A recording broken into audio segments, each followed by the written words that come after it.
What? It's the Supreme Court decision under Rudisill for the GI Bill Oh, yeah. extension. And I'll say my personal story, and I just posted a video on my channel last week, and I know you did as well. But in my situation right now, today, I have 4 days left on my GI Bill.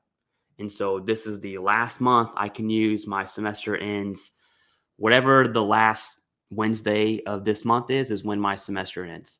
And then I start a new semester, and I was prepared to pay for the rest of grad school. And then I was going to apply for VR&E as well, but I really wasn't hoping for VR&E. Well, I get an email, and this is something I want to give props to the VA for. Disability, not so much. Those guys are not my friends right now. The education department, education benefits, these guys and gals are awesome, because I get an email saying, hey, I qualify for this Rudisill decision. Apply and get 12 more months of education. Now that matters to me specifically because I have 4 days left. My wife and I just saved, 20, 30, whatever this price of school is. I don't know because I've been using the GI Bill, but I assume it's pretty expensive. And so one, it sucks that the Supreme Court had to get involved to kind of make that happen. And so bad VA there. Good VA, because it's not that the Supreme Court decision happened. It's that the VA is targeting these veterans who are affected, saying, hey, right, do this. That's, yeah. I think, you and I have been saying this a ton. The VA's ability to push information just doesn't exist, especially, like, we wouldn't even know about the VA SRD changes if it wasn't for YouTube, right? No one would know, because who's out here reading VA press releases? The answer is like 3 people, and we're 2 of them, okay? Right. And so when it comes to the education benefits, just them pushing tailored emails to those who are affected, that's the standard I want to see the VA at for everything. Okay. I won't take all the GI Bill thunder, although I'm currently using it right now. You can see I'm super ecstatic about it. I'm genuinely happy for this, but go ahead and take it away, Jason. I'm just glad the VA actually reached out and said, hey, just in case you didn't know. Right. No, good point. And here's the thing. If you believe that this change is going to impact you, don't wait for the VA to email you. If you did not get an email, don't sit there on your hands. Reach out to the VA. Give them a call. Call the 800 number for educational benefits. You can just Google VA educational benefits phone number, and it should pop up. The VA stated that they should be able to correct, add, expand these education benefits for approximately 660,000 veterans. There's another 400,000-ish veterans that will need to apply to have this thing actually take effect, which is what you just talked about. So there could be a step in the process that you need to take care of. And so reach out, because this is 12 more months. Now, why is this important besides the 12 months?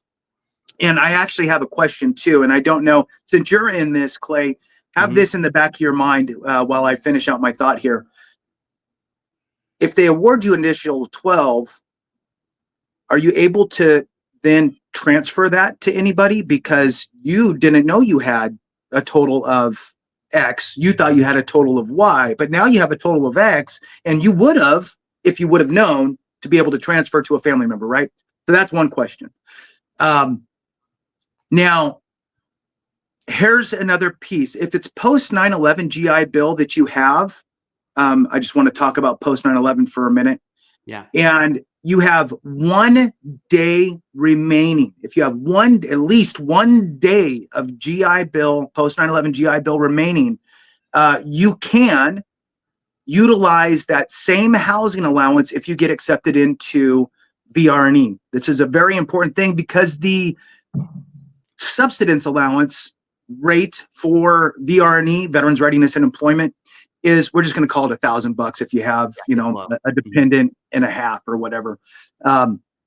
So it's $1,000 a month. But if you have that 1 day of post 9/11 GI Bill remaining, you can tell your counselor, hey, I got some post 9/11 GI Bill, can I utilize that housing allowance? And they will mirror that rate up to, and don't quote me, about 3,300. It doesn't go up to the maximum that the housing allowance really is. They have a different cap, but still substantially more. And in 95% of situations, you're going to be better off utilizing that versus that $1,000. So 12 months is no joke. And the question that I have really, Clay, is that question of transferability. If you had no clue that existed, let's do it. Yeah, I have the answer. So the answer is yes. As long as retroactively you did whatever the criteria is to transfer the GI Bill benefit. So it's been transferred. Your child used it up. They're now paying because you had 3 kids. You did 12, 12, 12, or whatever that math is. Well, you get 12 more months. They still get it. Now, they don't individually get 12. You can split it up. But there is a whole section in the email and the VA press release. That's another thing I should have said. If you didn't get the email like I did, there's a VA press release that is copy pasted almost without the tailoring side, right? And so the VA is kind of covering their butt, so to speak, on that. But there's a whole section on dependents' use of the extension. So yes. Cool. Now I will say this, because there's a lot of confusion, and I got the email when I was driving. No, you should not be reading emails when you're driving, but this affected me directly. I kind of had to. Okay. I was confused because, but in that email, it also says, you don't have to do anything. The VA is going to process these automatically. And then the next sentence says, something along the lines of expect 22 months for this to process. I don't have 22 months. I need it before January 30th is when I need this to be processed. And so I went ahead and called the VA education hotline, which is different from the benefits hotline and healthcare and all that stuff. So Google VA education hotline. And I just called. I was on the phone. I was on hold for like 20 minutes, which absolutely sucked. But I talked to someone and they said, hey, in your case, because you need it now, go ahead and apply. Make sure you annotate Rudisill decision. And you essentially apply as if it's the GI Bill. So it's a 22-1955. That's the form. Don't quote me on that. Just go to the press release, whatever that form is for Rudisill decision. You go ahead and do that, and you click post 9/11. The whole thing took me 3.5 minutes. Right? It was beautiful. And then you essentially get a new certificate of eligibility, and then you give that to your veteran school counselor. The rest is easy peasy. Then you go to school.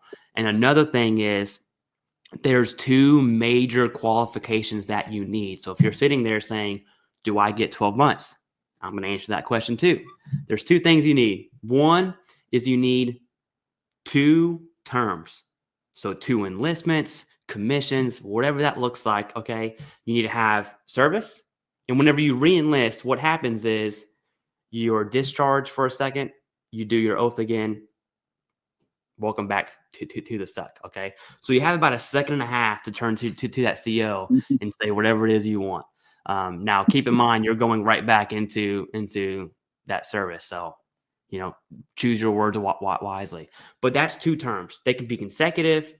You can serve, like, I think Jason had period of service in the 90s because he's old. Sorry. There's, service in the guard, right? It can be broken up. There's a time criteria there as well. So you have to look at that time criteria. So that's one. You need 2 terms, not extensions. Extensions don't count. I'm sorry. 2 terms. And the other one is you have to have bought into the Montgomery GI Bill. Now, $100 a month. Who the heck remembers buying into the Montgomery GI Bill? I didn't. I do. I had no idea. And so I see this question. It says, have you bought into the Montgomery GI Bill? I hit no, and then it said you're not eligible. And I was like, well, hold on. Let me, just kidding. What happens if I say yes, So then I said yes, and it said, hey, you're eligible. And I was like, okay. So then on that phone with the VA education hotline, I just asked him straight up. I was like, hey, I have no idea. Can you tell me if I bought into Montgomery? Immediately he said yes, which tells me they can see everything. on your file. Once you give them, you got to give them your information, your social security number, all that stuff. And so if you don't know if you qualify, call the hotline. Now you're going to be waiting because remember, more and more people. About 1 million people just got notified, and then people who haven't even used their GI Bill, which is much, much more, by the way. I think the VA is estimating 10.4 million veterans. So let's just say 10% of them call. That's 1 million people, right? Be prepared for that. I would do it sooner rather than later. And this is great news. And once we're done talking to here, I want to bring it right back down. So that's my final thoughts on this GI Bill stuff. It's good news. So the education, VA, the Supreme Court decision is just awesome. I'm super excited. My wife's happy. My bank account's happy. I'm in school for youth ministry right now, so I'm going that route, and it's just going to be. It's a good burden lifted off the shoulders. That's all I got. Yeah, that's it, man. Good. Yeah, you're neck deep in it. I mean, look, in the 90s, yes, 90s. I graduated high school, Clay, in 92, right? I was born in 92, just so you know. Yeah, so here I am. That's pretty funny.